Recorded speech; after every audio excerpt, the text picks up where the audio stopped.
Arr! Good morning, Wareham! Ha ha! See Captain Connor! Arr! I'm Captain Connor, and I traveled the 7 seas to Carolina, where I hunted for gold and I searched for treasures beneath the earth. Arr! Now let's start reading and learning about pirates in Carolina. Arr!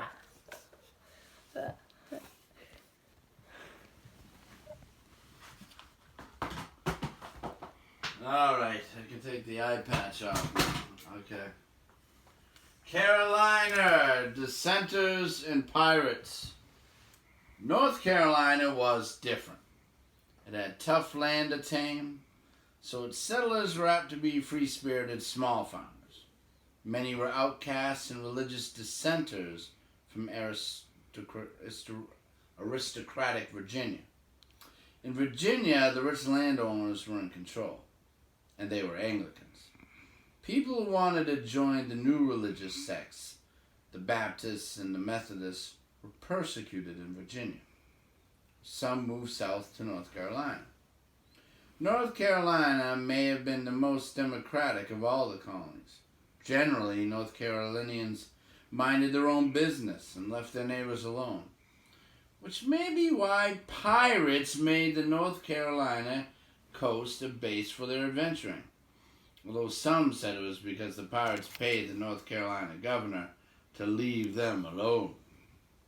That could be true, because it was finally a force from Virginia that got Blackbeard, the most famous and ferocious of the pirates, except for Captain Connor, of course.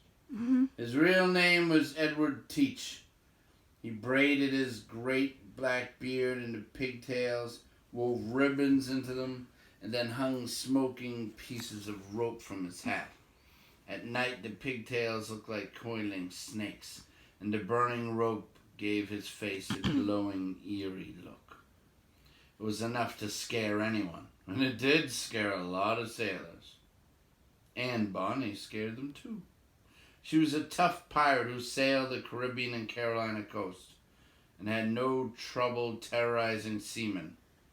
In 1677, some North Carolinians rebelled against England.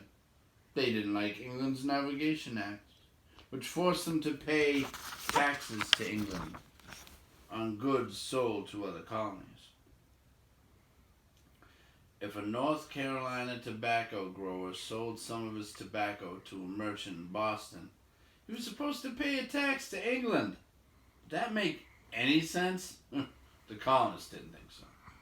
Some North Carolinians refused to pay. They even set up their own government and tried to get free of England. They almost got away with it. They put British officials in jail, elected a legislature, and chose their leader, John Culpeper, as governor. For 2 years, they exercised all the powers and duties of government. But the British finally got angry.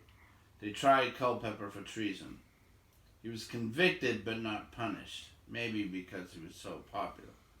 100 years later, in 1776, people in all the colonies were angry about English taxes. The colonies would unite, or the colonists would unite, as Popeye had united the Pueblo Indians, and, well, you'll see what happened. If you look closely, you can see a real bronze bell from the ship on that page. That page. And also, you can see the head swinging. And that's because they really did hang Blackbeard's head from the ship. They cut his head off and hung it. That's what they do to pirates. All right. Hope you had fun. Oh, sorry. Well, see you later, me matey. Arr! See you on our next great adventure.